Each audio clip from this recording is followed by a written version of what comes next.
Before we get into today's video, we'd like to thank our sponsor, tomato flavored toothpaste. We'd like to thank today's sponsor, tomato flavored toothpaste. Alright. Before we get into today's video, we'd like to thank our sponsor, tomato flavored toothpaste. But before we go any further, we'd like to say thank you to today's sponsor, tomato flavored toothpaste. Without you, this video wouldn't be made. Thank you. Let's move on to the video.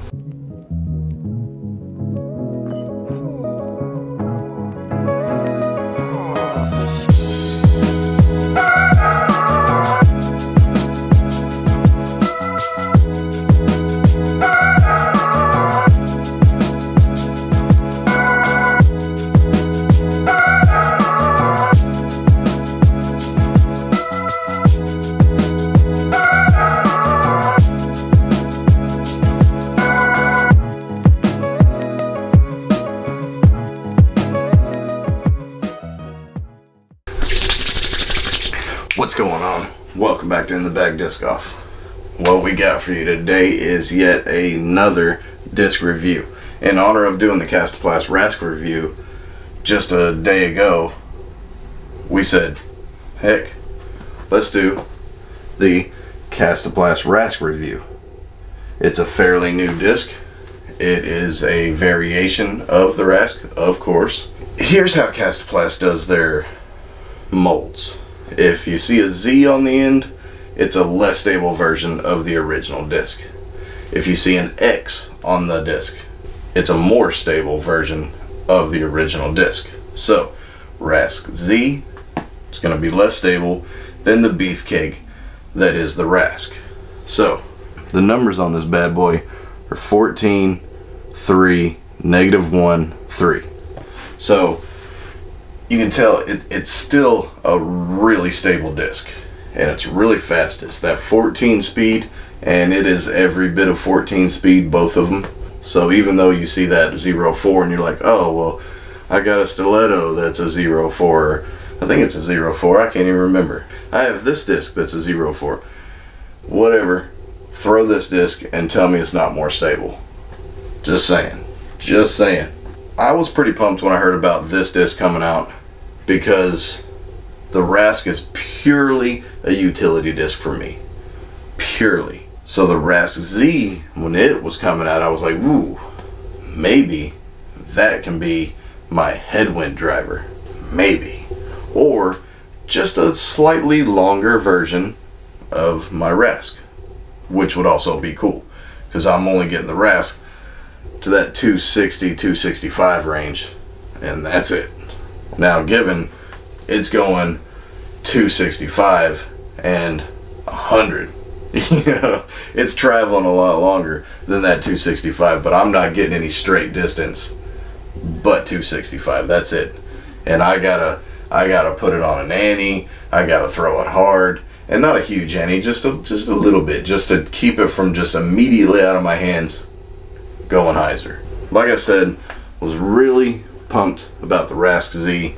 It feels the exact same in the hand. It doesn't feel any different at all. The only difference, I would say, if any, is on the inside of the rim. The inside of the rim feels like it's not as flared.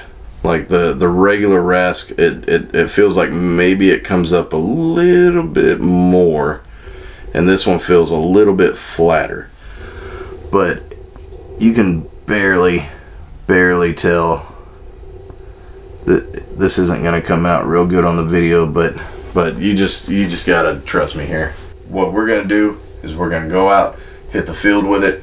We're gonna throw and compare against the regular RASK to see how less stable it actually is than the regular RASK. So let's go check it out.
So as you can see, it is definitely less stable than the regular Rask. That being said, it's still extremely stable, and that's an awesome thing. And I honestly didn't think that maybe both of these would go in the bag, but I thought there was a chance. I think they're both going to go in the bag. I'm actually going to carry two Rask. The Rask and the Rask Z. I think it's going to happen because with the Rask Z, I could throw it hard and flat without any ante, and it would go dead straight for about 200 feet. Once it hit that 200 feet mark, it would start its hyzer, and it would get that hyzer. But it wasn't like 90 in the hyzer. It was still punching forward in the hyzer. And that's a whole different shot shape. And that's very useful on the course. So I'm thinking that this will be that if I have a dog leg or I need a skip shot or something, it's the Rask. If I'm trying to get 200 or so feet and then start gradually turning and fading, it's going to be the Rask Z. It's going in the bag 100%. I didn't get to test it in the wind because there wasn't really any wind, but I have a feeling it would just go straight a little bit longer. I don't think I'd get any turn out of it. I mean, if the wind was crazy, of course, maybe, but it's still very stable and I like it a lot. So we hope you enjoyed this video. Make sure you like, share, subscribe, hit the little bell for notifications so you know next time we put out a disc review or a one brand one round or a cart review or a bag review or some other kind of review or just a stupid video that I put out there.